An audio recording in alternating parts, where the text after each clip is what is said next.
Hello and नमस्ते everyone. कल हमने अजमेर के चौहान वंश कंप्लीट कर लिया था। एक अजमेर के चौहान वंश की संडे को रिवीजन वीडियो आएगी, है ना। कल संडे है तो कल इसका रिवीजन वीडियो आएगा, उसको आप देखिएगा।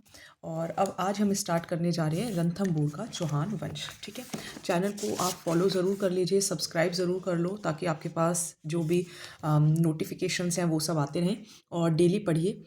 जून में एग्ज़ाम्स हैं तो फैब मार्च अप्रैल मई 4 महीने अच्छे से मेहनत करते हैं और फर्स्ट ग्रेड का एग्ज़ाम इस बार क्लियर करेंगे। चलिए आइए, रणथंभौर का चौहान सिलेबस में ये है। सिलेबस में आपको पहले ही दिखा चुकी हूँ। रणथंभौर के चौहान 3 हैं चौहान में, एक तो जालोर के चौहान वंश, एक रणथंभौर और एक है अपना, एक सेकेंड, ये इतना ठीक है। रणथंभौर के चौहान हैं, जालोर के चौहान हैं और अजमेर के हैं। अजमेर के हमने कंप्लीट कर लिए हैं। आज से रणथंभौर के चौहान वंश की वीडियो स्टार्ट हो रही है। हम फॉलो कर रहे हैं, एक तो जो रोहित सर की बुक है वो वाली बुक फॉलो कर रहे हैं अपनी पढ़ाई वाली, और सीबीएसई नहीं आरबीएसई की जो बुक्स आती हैं वो बुक्स फॉलो कर रहे हैं हम। और इसके अलावा जो हमारे पहले नोट्स थे उसको फॉलो कर रहे हैं। चलिए, रणथंभौर के चौहान तो सबसे पहले इसके अंदर शुरुआत होती है गोविंद राज चौहान से। इससे अगर देखो मेरी स्पीड आपको कम लगे तो आप डबल कर सकते हैं। गोविंद राज चौहान से। गोविंद राज चौहान 1194 ईस्वी, ठीक है, 1194। ये पृथ्वीराज चौहान के ही पुत्र थे। ठीक है, पृथ्वीराज चौहान के ही ये पुत्र थे, गोविंद राज चौहान। और इनको कुतुबुद्दीन ऐबक, ठीक है, कुतुबुद्दीन ऐबक जिसने 2.5 दिन का झोपड़ा बनवाया था संस्कृत पाठशाला को तोड़कर, उन्होंने ही इनको रणथंभौर की जागीर जो थी वो दी थी। रणथंभौर में अगर हम बोलें कि रणथंभौर में चौहान वंश के संस्थापक कौन है तो वो गोविंदराज ही है। ठीक है, तो ये गोविंदराज चौहान के बारे में आपको याद रखना है। इसके बाद आ जाते हैं, और मैं हर बार अपनी वीडियो में बोलती हूँ कि देखिए आप बोर हो जाएंगे अगर ऐसे आप खाली सुनेंगे, तो आप या तो बुक ले आइए या फिर आप पेन कॉपी लेकर बैठें, लिखें, और हो सकेगा तो मैं ये नोट्स आपको टेलीग्राम पर भी प्रोवाइड कर दूँगी। बट आप कुछ ना कुछ अपने हाथ वगैरह चलाते रहें, है ना कहीं पे लिखें या घूम के सुने, क्योंकि अदरवाइज़ आप बोर हो जाएंगे। चलिए, इल्तुतमिश वीर नारायण दूसरे हैं। इल्तुतमिश, अब जिनसे युद्ध होता है तो उनमें हम एरो लगा देते हैं कि भाई फाइटिंग हो रही है। तो इनका संघर्ष हुआ और इनकी जो थी वो मृत्यु हो गई। बस इनके बारे में इतना ही है, लेकिन हाँ युद्ध हुआ था इनका वीर नारायण का, किससे? इल्तुतमिश से। तीसरे आ जाते हैं, तीसरे हैं वाघभट्ट। तीसरे कौन है? तीसरे हैं वाघभट्ट। और वाघभट्ट का क्या है, हमने दिल्ली सल्तनत आपने सुना होगा, उसमें रज़िया सुल्तान जो कि मुस्लिम रूलर थी और जो बिना पर्दे के रूल किया जिन्होंने, तो दिल्ली सल्तनत की जो रज़िया सुल्तान थी उन्होंने रणथंभौर पे आक्रमण किया था, तो इन्होंने उसको विफल कर दिया था। विफल किया था किसको? रज़िया सुल्तान के आक्रमण को। ठीक है, ये आपको ध्यान रखना है। किसके बारे में ये है? ये है वाघभट्ट के बारे में। फिर देखिए, फिर है अपना नेक्स्ट है जैत्र सिंह। कौन है? जैत्र सिंह। तो जैत्र सिंह जो होंगे वो क्या करेंगे, यहाँ पर एक ये इनके अगेंस्ट हैं, ये इनके अगेंस्ट हैं। इनके अगेंस्ट होंगे नासिरुद्दीन। तो नासिरुद्दीन जब रणथंभौर पर आक्रमण करेंगे तो ये उसे भी विफल कर देंगे, मीन्स ये विजेता रहेंगे और ये भी विजेता रहेंगे। जिनके ऊपर टिक हैं तो वो विजेता रहेंगे। तो ये हमारा जो पेज भी है और जो हमारा टॉपिक है इतना एक बार दोबारा से रिवाइज कर लेते हैं। रणथंभौर के चौहान, शुरुआत होगी गोविंद राज चौहान से जो कि 1194 ईस्वी में रणथंभौर के अंदर चौहान वंश की स्थापना करते हैं। और जो गोविंद राज चौहान थे उनको जो जागीर थी वो कुतुबुद्दीन ऐबक ने ही दी थी, क्योंकि पृथ्वीराज चौहान के बाद कुतुबुद्दीन ऐबक को ही जो थे लास्ट में, देखो कल हमने पढ़ा था ना कि यहाँ पर जब तराइन का दूसरा युद्ध हुआ था तो जो पृथ्वीराज चौहान थे वो तो उनकी तो डेथ हो गई थी, तो उसके बाद यहाँ पर जो गुलाम वंश था वो स्थापित हो गया था। तो कुतुबुद्दीन ऐबक ने इनको जागीर दी। पृथ्वीराज चौहान के पुत्र थे कौन? गोविंदराज चौहान। फिर इसके बाद आएंगे वीर नारायण, और उनका इल्तुतमिश के साथ संघर्ष होगा और वीर नारायण की मृत्यु हो जाएगी। फिर वाघभट आएंगे, उनका रज़िया सुल्तान के साथ मीन्स वो आक्रमण करेंगी और फिर वाघभट जो होंगे वो उन्हें भी विफल कर देंगे, वाघभट विजेता रहेंगे। फिर जैत्र सिंह होंगे, वो नासिरुद्दीन के रणथंबोर आक्रमण को विफल कर देंगे। तो अभी तक हमने इन चारों के बारे में पढ़ा है ना। और पेजेस हमारे कितने कवर हो गए हैं? 3 पेजेस कवर हो गए हैं। एक बार मैं टारगेट आपको दोबारा से दिखा देती हूँ। तो ये हमारा टारगेट है, हमें अराउंड 50 पेजेस करने हैं। 50 पेजेस के अंदर अगर हम पर डे एक पेज भी करते हैं तो हमारा फैब और मिड मार्च तक सिलेबस कंप्लीट हो जाएगा। और अगर 2 पेजेस करेंगे तो फैब। 2 पेजेस मैंने तभी कहा है जब आप लोग थोड़ा सा साथ देंगे, क्योंकि उससे थोड़ा सा मोटिवेशन मिलता है कि चलो आप लोग वीडियोस देख रहे हैं, सुन रहे हैं, समझ रहे हैं। कुछ कमेंट सेक्शन के अंदर आप डाउट्स वगैरह पूछेंगे तो थोड़ा सा 2 पेजेस भी हम कवर करने की कोशिश करेंगे। चलिए अब आ जाते हैं जो मेन है, और वो हैं हमीर देव चौहान। ठीक है, यही हमारे मेन शासक रहेंगे, हमीर देव चौहान। 1282 से लेकर 1301 ईस्वी। थोड़ा बॉल पेन ले लेते हैं, जेल पेन स्मूथली नहीं हो चलते मुझसे। चलिए देखिए, हमीर देव चौहान 1282 से लेकर 1301 ईस्वी तक। अब हमीर देव चौहान जो हैं वो इनके सबसे प्रतापी शासक कहलाते हैं। प्रतापी मीन्स कि हाँ, जिनका रुतबा था, जो युद्ध करते थे, जो जीतते थे। विजय अभियान के लिए एक यज्ञ हो रहा होता है। कौन सा यज्ञ है? कोटिजियन यज्ञ। कोटिजन यज्ञ। ठीक है, एक ये यज्ञ हो रहा होता है, इसका आयोजन हो रहा होता है। और इसमें जो ये यज्ञ है और इसमें पंडित हैं। पंडित कौन है? विश्वरूप। पंडित कौन है? विश्वरूप। तो उनकी देखरेख में ये होता है और ये इन्हीं के टाइम पे होता है। विजय अभियान के लिए किया जाता है, ठीक है, ताकि ये विजय भव है ना, फॉर विजय भव यानी कि विजय अभियान के लिए। तो विजय अभियान के लिए क्या होता है? एक कोटिजन यज्ञ होता है जो पंडित विश्वरूप की देखरेख में हुआ था। इन्होंने हराया हमीर देव ने हराया किसको? हराया मेवाड़ के समर सिंह को। मेवाड़ के समर सिंह को इन्होंने हराया। दिल्ली में भी शासक होते हैं जलालुद्दीन खिलजी। जलालुद्दीन खिलजी होते हैं। और 1290 की बात है, झाइन दुर्ग। कौन सा दुर्ग है? झाइन दुर्ग है। तो दिल्ली के शासक होते हैं जलालुद्दीन खिलजी। 1290 के अंदर ये झाइन दुर्ग पर आक्रमण कर देते हैं और झाइन दुर्ग को जीत लेते हैं जलालुद्दीन खिलजी। देखो इधर तो हमीर देव चौहान जीते हैं और जहाँ पे टिक होता है वो जीतते हैं, तो जलालुद्दीन खिलजी जो है वो जीत जाते हैं। और इस टाइम पे ये झाइन दुर्ग की रक्षा कर रहे होते हैं कौन? गुरुदास सैनी। गुरुदास सैनी। और उनकी मृत्यु हो जाती है। रक्षा करते करते उनकी मृत्यु हो जाती है। किसकी? गुरुदास सैनी की। फिर अगर हम बात करें तो रणथंबोर दुर्ग, ये तो हो गया झाइन दुर्ग। फिर आ जाता है अपना रणथंबोर दुर्ग। रणथंबोर दुर्ग के ऊपर जो जलालुद्दीन खिलजी हैं वो 2 बार आक्रमण करते हैं। 2 बार आक्रमण होते हैं, एक बार 1291 में और फिर एक बार 1292 में। बट वो जीत नहीं पाते है ना। जो ये जलालुद्दीन खिलजी है, मैं लिख देती हूँ, हार जाते हैं, है ना, ये हार जाते हैं। तो इतना समझ में आ गया होगा। अब ये उस टाइम पे एक शेर मारते हैं, ठीक है। क्या कहते हैं कि ऐसे, अब आप कंप्लीट करना, ठीक है, बताओ क्या आएगा। तो ऐसे 10 दुर्गों को भी मैं मुसलमान के एक बाल के बराबर नहीं समझता। तो 10 ये दुर्ग हैं, ठीक है। दुर्ग कैसे बनाते हैं? थोड़ा सा ऐसे से बना लेते हैं। तो ये बोल रहे हैं कि ऐसे 10 दुर्ग को भी मैं मुसलमान के एक, ये इनका एक छोटा सा बाल बना देते हैं कि एक बाल के बराबर भी नहीं समझता। तो ये डायलॉग मारते हैं जलालुद्दीन खिलजी जब वो रणथंबोर दुर्ग पर 2 बार आक्रमण करते हैं 1291-92 के अंदर। और तब जब जीत नहीं पाते तो बोलते हैं ना, खिस्यानी बिल्ली खंबा नोचे, तो वो तब ये डायलॉग मारते हैं। जलालुद्दीन खिलजी 1290 में झांझुन पर आक्रमण करेंगे और उसे जीतेंगे भी, जहाँ पे गुरुदास सैनी की मृत्यु हो जाएगी। हमीर देव चौहान प्रतापी शासक थे। कोर्टिजियन यज्ञ करवाया था जो कि पंडित विश्वरूप के देखरेख में हुआ था, और मेवाड़ के समर सिंह को इन्होंने हराया भी था। ठीक है, तो अब हम नेक्स्ट पेज पे चलते हैं।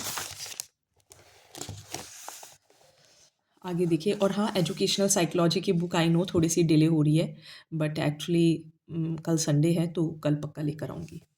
चलिए, अब देखिए इस अभियान का वर्णन जो है वो कहाँ पर किया गया है। अमीर खुसरो है, ये मैं पीछे लिखी हूँ क्योंकि उसी से रिलेटेड है ना। तो अमीर खुसरो कौन है? अमीर खुसरो की एक रचना है। रचना कौन सी है? मिफ्ता उल फुतू। मिफ्ता उल फुतू। और एक ये तो इनकी है अमीर खुसरो की, और एक और भी है। ठीक है, एक और भी है, वो भी मैं यहीं पे लिखती हूँ ताकि थोड़ा सा रिलेट हो जाए।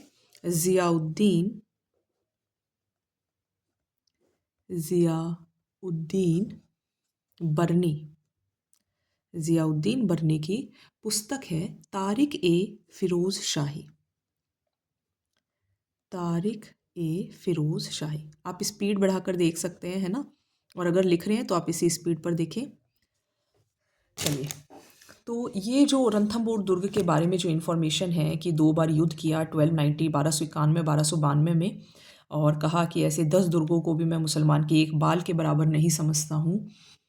तो जब वो हार गए थे 2 बार जलालुद्दीन खिलजी, तो इसके बारे में जो हमें वर्णन है वो कहाँ मिलता है? इसके बारे में हमें वर्णन मिलता है अमीर खुसरो की मिफ्ता उल फुतू में, और ज़ियाउद्दीन बर्नी की तारिक ए फिरोज शाही के अंदर। ठीक है, थोड़ी सी एक बात और यहीं पे कर लेते हैं कि हमीर देव चौहान ने टोटल 17 युद्ध किए थे, जिसमें से 16 वो जीते थे। तो ये मैंने यहीं पे लिख दिया है ताकि रिवीजन में भी इजी रहे। तो ये हमीर देव चौहान की बात थी। अब हमीर देव चौहान जो हैं अलाउद्दीन खिलजी। ठीक है, अलाउद्दीन खिलजी आक्रमण करेंगे अलाउद्दीन खिलजी, तो क्या होगा? हमीर देव चौहान, जो ये हमीर देव चौहान है, इनका सेनापति होगा। इनका सेनापति है, और इनका जो सेनापति है वो कौन है? मीर मोहम्मद शाह। मीर मोहम्मद शाह। और एक है केहब्रू, जो कि इनका भाई है। अब ये क्या होते हैं? ये अलाउद्दीन खिलजी के विद्रोही होते हैं। सेनापति मीर मोहम्मद शाह और केहब्रू इनके भाई होते हैं, और हमीर देव इनको क्या कर देते हैं? शरण दे देते हैं। और गुजरात अभियान का और जिक्र होता है। गुजरात अभियान।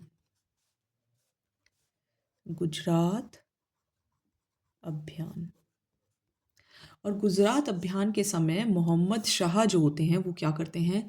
सारा धन लेकर गुजरात अभियान के दौरान सारा धन लेकर हमीर देव चौहान के पास आ जाते हैं। तो अलाउद्दीन खिलजी जो हैं वो इनसे चिढ़ जाते हैं। हमीर हट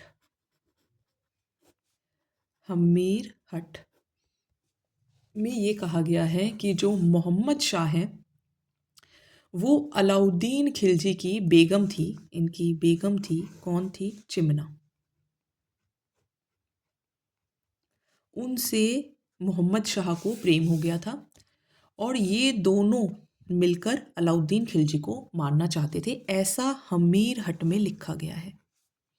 ठीक है, काफ़ी सारे एरोज वगैरह हो गए हैं, बट रिलेट करेंगे तो ज़रूर समझ में आएगा। तो देखिए, अलाउद्दीन खिलजी के आक्रमण का कारण क्या है? इनके सेनापति हैं मीर मोहम्मद शाह, और केहब्रू इनके भाई हैं। दोनों के दोनों को शरण दे देते हैं हमीर देव चौहान। मोहम्मद शाह गुजरात अभियान के दौरान सारा धन लेकर हमीर के देव चौहान के पास आ जाते हैं। हमीर हट में ये लिखा गया है कि मोहम्मद शाह अलाउद्दीन खिलजी की बेगम चिमना से प्रेम करते थे, और ये दोनों मिलकर अलाउद्दीन खिलजी को मारना चाहते थे। ठीक है, लेट्स किल हिम। ठीक है, ये लिख देते हैं, लेट्स किल हिम। तो ये कारण बताया जाता है अलाउद्दीन खिलजी के आक्रमण का। अब देखिए अलाउद्दीन खिलजी का आक्रमण। अब अलाउद्दीन खिलजी जो है वो काफ़ी ज़्यादा गुस्से में है ना। तो जब हमीर ने मोहम्मद शाह को लुटाने से मना कर दिया, अलाउद्दीन खिलजी बोलते हैं कि ये जो मोहम्मद शाह है इसे मुझे लुटा दो, लेकिन जो हमीर है वो इसको लुटाने से मना कर देता है। तो अलाउद्दीन खिलजी क्या करते हैं, उल्गू खां, कौन कौन है, उल्गू खां और हैं नुसरत खां, उल्लू खां और नुसरत खां इनको भेजते हैं, ठीक है, कि भाई तुम जाओ और लड़ो। और ये आते हैं और दोबारा से झाई दुर्ग बोल लो या झाइन दुर्ग बोल लो, झाई दुर्ग पर अधिकार कर लेते हैं। हमीर देव चौहान के भी सैनिक आते हैं। सैनिक इनके कौन कौन आते हैं, सैनिक इनके कौन कौन आते हैं, भीम सिंह और धर्म सिंह। तो भीम सिंह और धर्म सिंह आते हैं अलाउद्दीन की सेना को पराजित कर, ठीक है, इनकी ये जो सेना है इनके बीच में युद्ध हो रहा है, और अलाउद्दीन की सेना को पराजित कर जो धर्म सिंह है, ये जो धर्म सिंह है ये तो वापस लौट जाता है, ठीक है, ये तो वापस लौट जाता है, लौट गया। लेकिन जो भीम सिंह है वो मर जाता है, वो मार दिया गया। तो जब हमीर देव चौहान को भीम सिंह की मृत्यु हो जाती है तो भीम सिंह की मृत्यु के लिए धर्म सिंह को उत्तरदायी ठहराया जाता है कि भाई तुम्हारी वजह से मृत्यु हो गई, तुम लौट के आ गए। और फिर धर्म सिंह को हटा दिया जाता है, इसको हटा दिया जाता है। और इसी का भाई है, इसी का जो भाई है कौन है, भोज, उसको सेनापति बना देते हैं, उसको सेनापति बना देते हैं। और फिर बाद में जो हमीर देव हैं वो इसको भी निकाल देते हैं, बाद में इसको भी हटा देते हैं, बाद में हटा दिया गया, इसको भी हटा दिया। अब ये नाराज़ हो जाता है और ये चला जाता है किसके पास, अलाउद्दीन खिलजी के पास। ये देखो ये जा रहे हैं, ये अलाउद्दीन खिलजी के पास चला गया और कहता है कि रणथंभौर दुर्ग पर आक्रमण करते हैं। थोड़ा सा बहुत ज़्यादा खिचड़ी पक गई है, बट इस खिचड़ी को जितना सुलझाओगे ना उतना ही आपको ये याद होगा। एक बार मैं दोबारा से रिपीट करती हूँ। अलाउद्दीन खिलजी और जो हमीर देव चौहान हैं उनके बीच में आक्रमण का कारण पड़ रहे हैं। तो सेनापति है मीर मोहम्मद शाह और किहेब्रू इसका भाई है, ये दोनों जाकर हमीर देव चौहान के पास शरण ले लेते हैं, पहला कारण। दूसरा, ये सारा धन लेकर गुजरात अभियान के दौरान हमीर देव चौहान को दे देते हैं। तीसरी बात, मीर मोहम्मद शाह अलाउद्दीन खिलजी की बेगम है चिमना, उसको प्यार करते थे, प्रेम करते थे, और दोनों मिलके प्लानिंग करते हैं कि हम अलाउद्दीन खिलजी को मार देंगे। ये हमीर हट में लिखा गया है। आक्रमण होता है, हमीर देव चौहान के सैनिक हैं भीम सिंह और धर्म सिंह, और अलाउद्दीन खिलजी की तरफ से है उल्गू खां और नुसरत खां।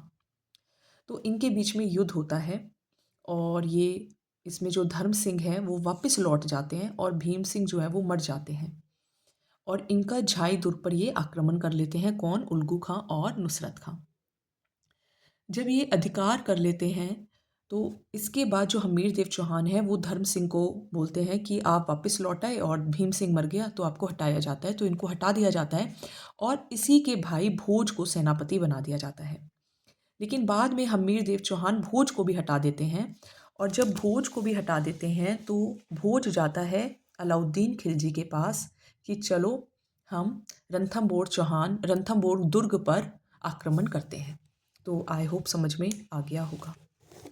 चलिए अब देखिए अलाउद्दीन खिलजी की सेना का आक्रमण। तो अलाउद्दीन खिलजी जो है वो रणथंभ दुर्ग पर आक्रमण करने के लिए दोबारा से अगेन यही दोनों वापस आएंगे, ठीक है, केम अगेन, दोबारा आते हैं। और यहाँ पर जो नुसरत खां है, जो नुसरत खां है वो मारा जाता है।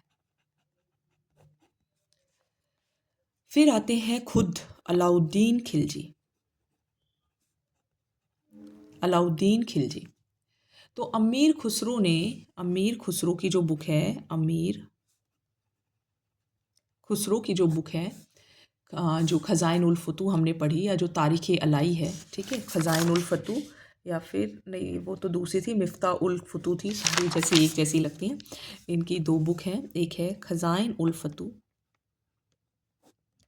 ख़ज़ाइन उल फतूह, एक्चुअली एक तो नाम भी उर्दू में है ना, और एक है तारीख़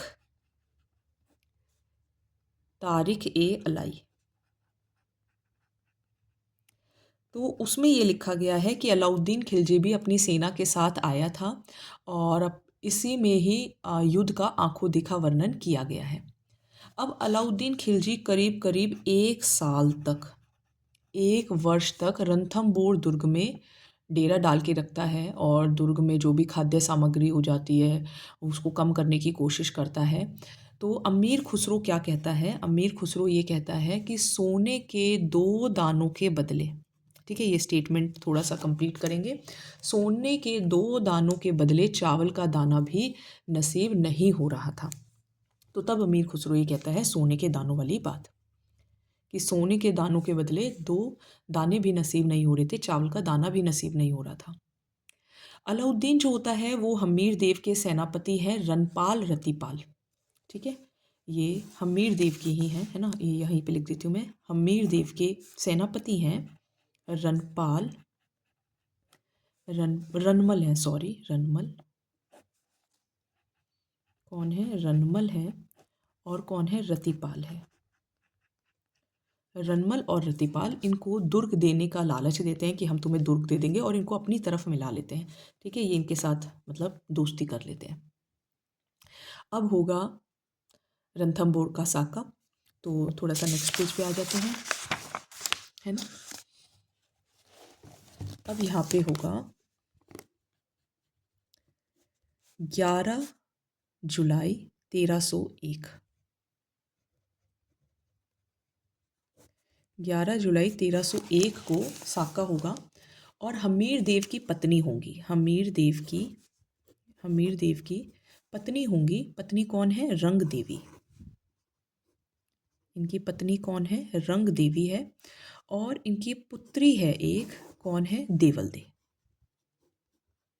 इनकी पुत्री कौन है, देवल दे। ये क्या करेंगी, पद्मला तालाब में कूद जाएंगी, पद्मला तालाब में कूद जाएंगी, जिसी को क्या कहा जाता है, जल जौहर कहा जाता है, ठीक है, ये एकमात्र जल जौहर है, एकमात्र जल जौहर है। मोहम्मद शाह भी जो होते हैं वो भी हमीर देव की तरफ से लड़ते हुए, जो मोहम्मद शाह जिसकी वजह से सब कुछ शुरू हुआ है, ये भी वीर गति को प्राप्त हो जाते हैं, और रणथंबोर विजय हो जाती है। और इसके बाद अमीर खुसरो जिन्होंने सोने की दाने वाली बात को भी बोला था, वो ये कहेंगे कि आज कुफ्र का घर इस्लाम का घर हो गया, ठीक है, वो ये बात कहेंगे।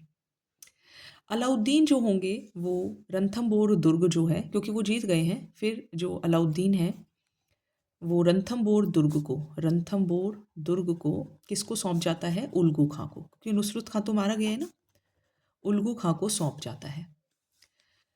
एक और कवि है, कवि का नाम है बिजादित्य, बिजादित्य एक कवि है, ये भी हमीर देव के दरबार में था। तो ये था अबाउट हमीर देव, और हमीर देव के बारे में ये भी कहा जाता है, हमीर देव के बारे में भी ये भी कहा जाता है, सी सवन सतपुरुष वचन कदली फले एक बार, तिड़िया तेल हमीर हट चढ़े न दूजी बार, यानी कि एक बार हमीर हट कर लेते थे तो वो दोबारा सुनते नहीं थे। तो ये था, और जैसे केले के पेड़ में एक ही बार फल आता है, तो सिमिलरली, और जैसे सिंह सवन, तो जो सत्पुरुष होता है और उसका जो वचन होता है वो एक ही बार दिया जाता है, तो इसीलिए ये कहा जाता है कि जो हमीर थे उनका हट जो था वो इतना तेज़ था कि एक बार, जैसे हमीर हट लिखा किसने, वैसे चंद्रशेखर ने लिखा है, तो उन्होंने अगर एक बार जो ठान लिया तो फिर वो किसी की, बोलते ना एक बार जो मैंने कमिटमेंट दे दी फिर मैं किसी की नहीं सुनता, तो हमीर देव का ये वाला हाल था। हमीर देव ने अपने पिता जैत्र सिंह, इनके पिता थे, इनके पिता कौन थे? जैत्र सिंह थे। जैत्र सिंह के 32 वर्षों के शासन की याद में 32 खंभों की छतरी जो थी वो बनवाई थी, जिसे हम न्याय की छतरी भी कहते हैं। तो ये था अबाउट रणथंभौर के बारे में। अच्छा, कुछ हमारे ग्रंथ हैं और कुछ लेखक और हैं, और फिर हमारा रणथंभौर के चौहान एक ही वीडियो में आज कंप्लीट हो गया है। मैं फिल इन द ब्लैंक्स इसको कहूँगी। हमीर महाकाव्य कौन सा है? हमीर महाकाव्य किसने लिखा है? नयन चंद्र सूरी ने। ठीक है, इसको फिल करेंगे, कल दोबारा रिवाइज करेंगे। तो हमीर रासो, हमीर रासो दो हैं, एक लिखा है शारंगधर ने 14वीं शताब्दी में, और एक लिखा है जोधराज ने 18वीं शताब्दी में। हमीर हट, ये भी रासो है, ये भी रासो है। हमीर हट चंद्रशेखर ने लिखा है, जैसे चांद को हट होता है ना, ऐसे ही चंद्रशेखर ने लिखा है। सुरजन चरित्र, सुरजन चरित्र भी किसने लिखा है? चंद्रशेखर ने ही लिखा है। हमीर बंधन, यहाँ पे हमीर हमीर और हमीर ही है। हमीर बंधन ये लिखा है अमृत कैलाश ने। किसने लिखा है? अमृत कैलाश ने। और हमीरायन किसने लिखा है? भांडू व्यास ने, भांडव व्यास ने। सो रणथंभौर के चौहान, रणथंभौर के चौहान फिनिश। एक ही वीडियो में हो गया। अजमेर के चौहान हमने 3 वीडियोस में किए हैं, रणथंभौर के चौहान एक में ही ख़त्म हो गए, और मेरे ख्याल से जालोर के चौहान भी आपके कल की वीडियो में फिनिश हो जाएंगे। सो चौहान वंश हमारा कंप्लीट हो जाएगा। Till then keep revising and yes, please write in the comment section. कुछ भी जो भी आपको लग रहा है, अच्छी लग रही है वीडियोज़ तो भी लिखिए, और अगर कुछ कमी लग रही है तो वो भी आप लिखिए। चलिए, थैंक यू।